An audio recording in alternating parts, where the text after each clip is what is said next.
All right, diving right in. Thanks to all of you for sending in that chapter, The Rhythm of Creation Stance, from Echotruth, Volume 3. Really fascinating stuff. We're talking time. Yeah, time, huh? I mean, we all deal with it every single day. We sure do. It's kind of like the ultimate constant, isn't it? And yet this chapter's got some pretty wild ideas about what time really is, how we experience it, and maybe how we can even, mess with it a bit. Mess with time. Now, that's an intriguing thought. Right. So let's see if we can pull out some of those aha moments from this text, shall we? Sounds like a plan. Cool. So one of the first things that jumped out at me reading this chapter was the idea that maybe time isn't actually flowing the way we think, like a river, always moving forward. It's more like our awareness is doing the moving. Yeah, exactly. Like our awareness is kind of jumping from one point to the next, and that's what creates the feeling of time passing.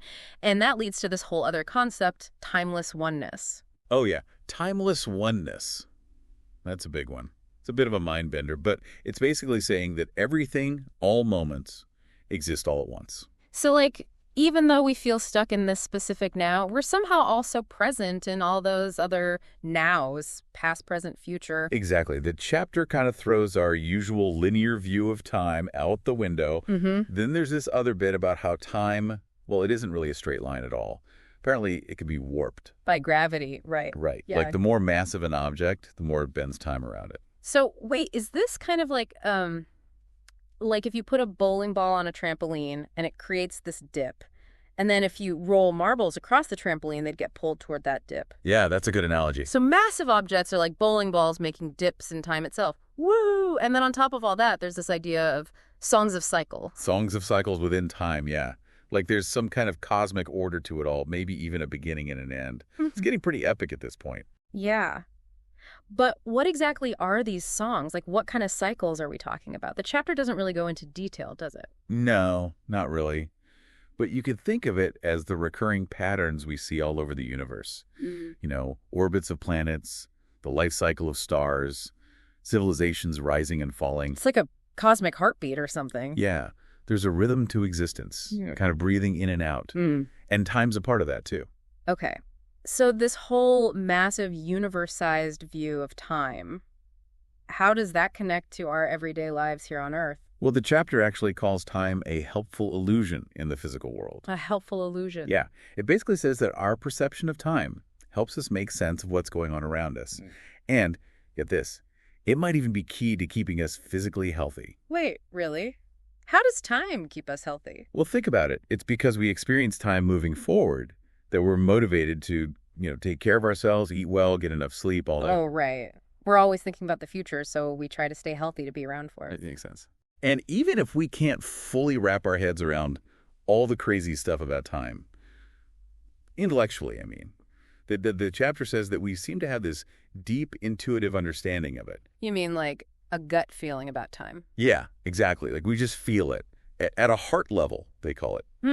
Interesting. Yeah. So this intuitive sense of time. The chapter gives some pretty cool examples to show how it works, like astronauts. Ah, yeah, astronauts and time dilation. They age a teensy bit slower than us down here on Earth because they're moving so fast. Mind-blowing. But then they bring it back down to Earth, too? Talking about how some people just seem to age differently than others. Like some folks look way older than their actual age and others look way younger. It's like they each have their own internal clock, right? Yeah, like their experience of time is a little bit different. And then, Right. Then we get to the part about how time isn't actually fixed. Yeah, it can actually be influenced by us, by our will. Okay, that's where things get really juicy. So the chapter says we're basically stretching and shrinking time all the time, just by where we focus our attention and how engaged we are. Like when you're totally absorbed in something you love, hours consume by like minutes. Time basically shrinks, at least in our perception of it. Totally. But then when you're stuck doing something you hate, every second feels like a year. You're stretching time out, yeah. Exactly. And it's so true. But the chapter says this doesn't actually change our clocks and calendars, right? Those are just tools for navigating the world together. Right. It's our experience of time that's actually being shaped. So if we can already kind of manipulate our sense of time in these small ways just by changing our focus, what's the implication there? Could we have bigger, more significant effects? Well, that's what the chapter starts to get into, like slowing down the aging process. Whoa, seriously? Slowing down aging? That's what it says. If we can understand time as basically a perception, maybe we can actually influence how fast our bodies age. Pretty wild, huh? Wild is an understatement. And then there's this whole idea of aligning with our own internal flow, our personal rhythm. Like, by doing that, we can get more done in less time. Exactly. They even use the example of Roger Bannister breaking the 4-minute mile. Before he did it, people thought it was impossible, like literally a limit imposed by time. But once he broke that barrier, it was like everyone else suddenly realized they could do it too. It's like our beliefs about what's possible within a certain amount of time. Those beliefs can actually shape our reality. That's so cool. Okay, so then the chapter kind of shifts gears and talks about the importance of what it calls the heart. The heart, as in like our feelings. Yeah, our intuition. It's saying that our gut feelings, our deepest knowings, those should be the guiding force in our lives. And our minds, they're just there to figure out the practical stuff. Like intuition's the driver and the mind is just working the pedals and the steering wheel. Exactly. And the chapter says that when we live this way, with intuition leading the way, we can actually gain more conscious control over our lives. Which makes sense. I mean, how many times have you felt like out of control? Like time's slipping through your fingers and life's just happening to you. All the time. Right. But this chapter is saying at a deeper level, like at our soul level, we actually have total control. Wait, so if I'm feeling out of control, it's because I'm somehow disconnected from that deeper part of myself. Exactly.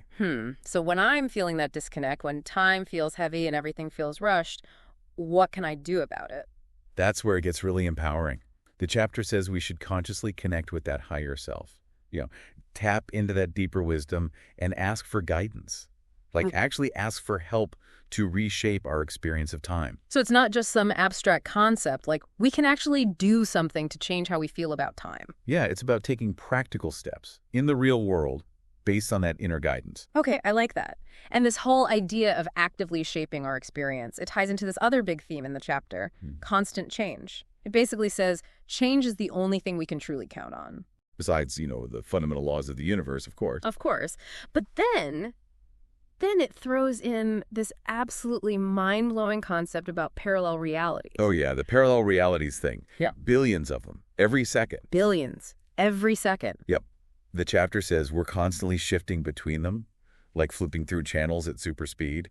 And that's what creates the illusion of time flowing smoothly. So it's not actually a smooth flow. It's more like we're jumping between different versions of reality constantly, and each jump is like a tiny tick of the clock. Exactly. And each time we jump, we're experiencing a slightly different version of Earth, but slightly different universe. It's kind of insane when you think about it. It really is. Yeah. But it also makes things feel a lot less solid, like less fixed. That's a good way to put it. And the chapter connects this constant shifting to evolution. Like, it's because everything's always changing that we don't stagnate. We're forced to adapt, to grow, to learn. Right. If everything just stayed the same, we'd never evolve. Okay, so constant change, parallel realities. Then we get to the ideas of rhythm and motion. Right. The chapter says that if we can find a balance in how we're shaping our reality, it creates a sense of synchronization. Like a sense of flow, of everything working together smoothly? Exactly. And with that synchronization comes a manageable level of inertia. It's like things are still moving, there's still change happening, but it's not overwhelming. But then there's this interesting bit about stillness, like how even though we're moving at super speed between all these different realities, we can still experience a sense of stillness. It's kind of a paradox, right? But it makes sense when you think about it. Like if you're moving at a constant speed and everything around you is moving at the same speed, you wouldn't actually feel the motion, would you? It'd be like being on a train that's traveling at a constant speed. You can get up, walk around, even forget you're moving at all. Exactly. And the chapter says that's because motion is really about contrast. It's about the difference between our reality and all those other realities we're constantly shifting away from. So if everything's ultimately coming from the self, from our own consciousness, that creates kind of baseline, a shared starting point. Which allows for that balance, that shared sense of movement. And that's what leads to stillness. Whoa. Okay, so stillness within motion. Then the chapter brings it all back to the present moment, like this moment right now. It says that the present is where all our power is. Ah. Our ability to change things, to create the past and the future. They're not really real in the same way. It's like that saying, yesterday is history, tomorrow is mystery, but today is a gift. That's why it's called the present. Exactly. And the chapter says that when we align ourselves with the present moment, truly embody it, Yeah. we can actually inspire others to do the same. And that speeds up the whole process of collective evolution. Right. We each have this incredible power to inspire those around us just by how we choose to be in the world. So cool. Okay, so then the chapter gets into this idea of time as a gift from creation, which they describe as like the collective consciousness of the entire universe. Right. And then it goes into this whole explanation of humanity's origins, starting with the Big Bang and then this long journey of evolution, slowly working our way back toward that original state of unity. And the point is, time isn't some unchanging thing. It's constantly evolving along with creation. Exactly. And as time unfolds, so do our thoughts and feelings and that process. That's what fuels our spiritual growth, according to the chapter. Because if time just stopped, then everything would stagnate. Right. Change and movement. Yeah. They're essential for growth and development. And the chapter really emphasizes that humanity, we're fundamentally aligned with time, with these processes of becoming and passing away. And it all happens within this finite lifespan of creation itself. Right. There's a beginning and an end to the whole cosmic story. Within that time frame, we're here, living our lives, seeking truth, evolving. So from this cosmic view of time, the chapter then zooms in on something called the timeline. Yeah, the timeline. It's like a cosmic record of everything that's ever happened. Yeah. Every experience, every step in our soul's evolution. It's all recorded there. And creation itself is also evolving right alongside us, learning from all our experiences through all our lifetimes. It's like this beautiful dance, isn't it?